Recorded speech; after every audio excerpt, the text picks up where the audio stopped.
parcours formé à Nice à partir de 13 ans jusqu'en professionnel.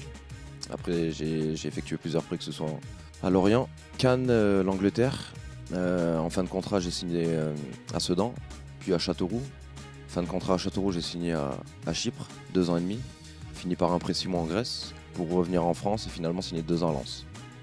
Ouais, fin de contrat à Lens, donc c'est la première fois que je vais en stage de UNFP FC. J'avais beaucoup d'appréhension avant de venir. Et finalement, quand j'ai vu la liste des joueurs, c'est des joueurs contre lesquels j'ai pu jouer en Ligue 2. Donc une joie immense tout d'abord de les revoir, d'être encadré par un staff professionnel dont Stanis Gislain Printemps et Aziz Benaskar.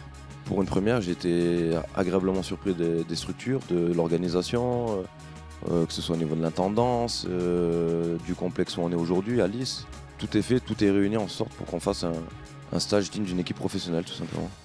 Où j'ai eu des échos comme quoi c'était un peu compliqué, difficile, parce que tout le monde n'a pas la tête à être concentré sur le terrain. Finalement, je me rends compte que pas du tout, parce qu'on est occupé, parce qu'on s'entraîne 2 fois par jour. Et la vie de groupe est tout simplement extraordinaire ici, Ouais, il y a la vie de groupe, il y a la rigolade, il y a, pendant 2 heures sur le terrain, comme dans un club, on travaille sérieusement et ça ne nous empêche pas de rigoler aussi. Parce que forcément, si on reste tout seul, inconsciemment, on va rester cloisonné chez nous parce que le moral va commencer à tomber. C'est le top de retrouver une vie de groupe, de pouvoir rigoler, s'amuser tout en étant conscient de notre situation, Plus le temps passe, s'entraîner tout seul c'est une chose, mais le faire durer c'en est une autre. Parce que voilà, c'est dur de se motiver tout seul, parce qu'on n'a pas des coups de téléphone, on n'a pas des messages. Donc au fur et à mesure du temps, je pense que la motivation s'estompe. Et de venir ici, je pense que c'est la meilleure chose qui me soit arrivée dans ma situation au jour actuel. Moi, c'était une première pour moi aussi en général parce que j'ai jamais effectué de stage commando.